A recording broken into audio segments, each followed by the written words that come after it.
Frederick Douglass was a slave himself, who after he got his own freedom, spent his life fighting against the oppression of black people and other injustices. Invited to speak at a July 4th celebration, Douglass made clear that July 4th was nothing to celebrate and that America was guilty of great crimes. Here's what he said about it. "What to the American slave is your 4th of July?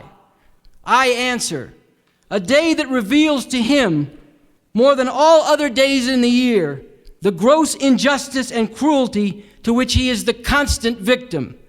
To him, your celebration is a sham, your boasted liberty an unholy license, your national greatness swelling vanity. Your sounds of rejoicing are empty and heartless. Your denunciation of tyrants are brass-fronted impudence. Your shouts of liberty and equality, hollow mockery.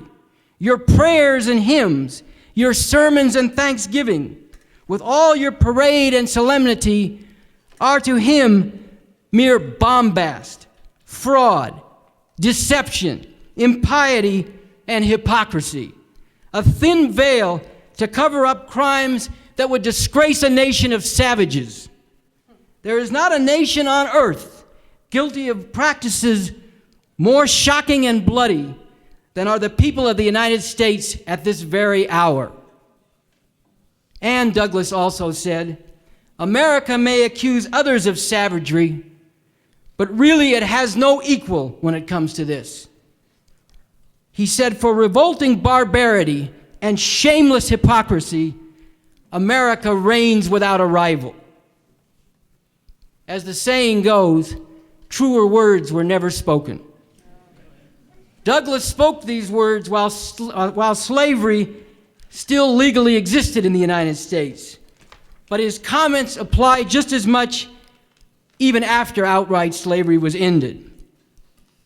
And all this time, while all these lynchings and other acts of incredible cruelty were being carried out, with all the oppression they embodied and enforced, all this time, those who ruled this country, those who refused to do anything to stop these lynchings and other acts of terror and atrocities, those who were responsible for these and other barbaric crimes, all this time, they never stopped proclaiming, "This is the greatest country in the world.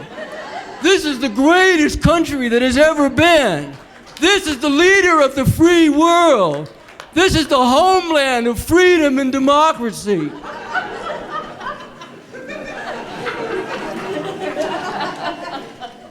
It is not just that many white people acted like depraved beasts, and it is not that some were actually devils, although it certainly may have seemed that way many times in the history of this country. The deeper thing is that all these horrors were shaped by, they were encouraged by, and they served to keep in effect a whole system, a system that could not have existed without first slavery and then near slavery. And segregation and terror centered in the South while the great majority of black people lived there, chained in one way or another to the rural South and on white-owned plantations. White supremacy is built into the foundation of this country. It is something this system and those who rule it could not do without, even if they wanted to, which they don't. And this has continued down to the present.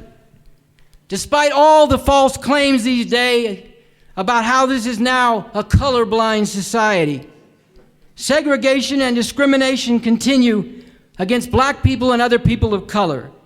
Every time there is a study or a survey to determine this, it shows without fail that segregation and discrimination exist in housing, in jobs, in schools, in healthcare, in every part of society. And this continues to be backed up with brutality and violence.